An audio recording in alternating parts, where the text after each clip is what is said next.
എല്ലാവർക്കും ദേശാസ് വ്ളോഗിലേക്ക് സ്വാഗതം. അടനാരങ്ങ അച്ചാറിൻ്റെ റെസിപ്പിയുമായിട്ടാണ് ഞാൻ ഇന്ന് വന്നിരിക്കുന്നത്. ഇത് നമ്മൾ ഇൻസ്റ്റൻ്റായിട്ട് ഉണ്ടാക്കുന്ന നാരങ്ങ പിക്കിളിനേക്കാൾ ഒരുപാട് ടേസ്റ്റാണ് ഇതിന്. നമുക്കിനി ഇതെങ്ങനെയാണ് ചെയ്യണമെന്ന് നോക്കാം.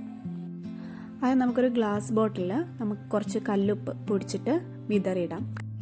പൊടിയുപ്പ് യൂസ് ചെയ്യുന്നതിനേക്കാളും കല്ലുപ്പ് ഒന്ന് പൊടിച്ചിട്ട് ഇടുന്നതാണ് നല്ലത്. അതുപോലെ ബോട്ടിൽ നമ്മുടെ ഗ്ലാസ് ബോട്ടിലോ ഭരണിയോ ഉപയോഗിക്കുക, പ്ലാസ്റ്റിക് ബോട്ടിൽ ഉപയോഗിക്കേണ്ട കേട്ടോ. എന്നിട്ട് നമുക്ക് കുറച്ച് ലെമൺ എടുത്തിട്ട് ഇങ്ങനെ 4ആയിട്ട് മുറിക്കാം.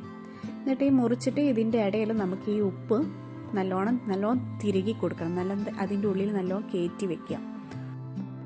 എല്ലാ നാരങ്ങയും ഇതുപോലെ ചെയ്ത് നമുക്ക് ഈ ബോട്ടിലിട്ട് വെക്കാം. ഞാൻ ഇതിങ്ങനെ ബോട്ടിൽ നിറച്ച് വെച്ചിട്ടുണ്ട്. ഇത് നമുക്കിതിങ്ങനെ എത്ര കാലം കഴിഞ്ഞാലും ഇത് കേടാവില്ല. ഇതിങ്ങനെ വെച്ചിരിക്കാം. നമുക്ക് എപ്പോഴാണ് ഉണ്ടാക്കേണ്ട ആവശ്യം അപ്പോൾ എടുത്താൽ മതി. ഫ്രിഡ്ജിലൊന്നും വെക്കേണ്ട ആവശ്യമില്ല കേട്ടോ. അങ്ങനെ ഞാൻ വെച്ച നാരങ്ങയാട്ടോ ഇതിപ്പോൾ ഒരു കൊല്ലത്തിന് മേലെ ആയി ഇതിങ്ങനെ വെച്ചിട്ട്.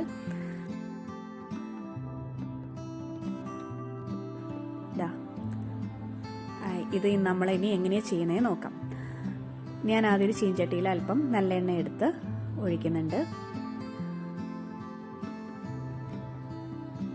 എണ്ണയൊന്ന് ചൂടായി വരുമ്പോൾ നമുക്ക് കടുക് പൊട്ടിക്കാം.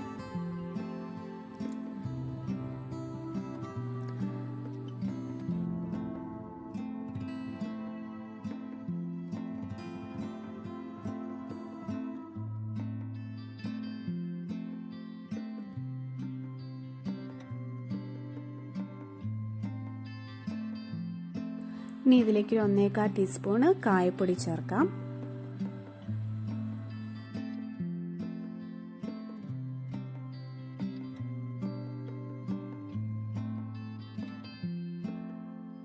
ഇനി ഒരു 150 ഗ്രാം ഉണക്കമുളക് പൊടിച്ചത് ഇതിലേക്ക് ചേർക്കാം.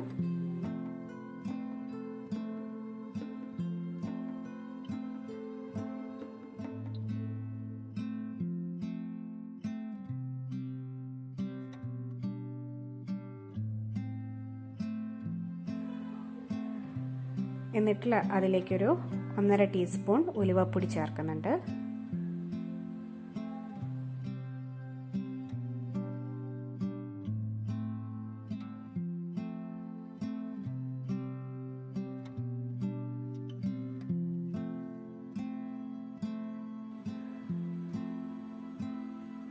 എന്നിട്ട് നന്നായി ഇളക്കി കൊടുക്കാം.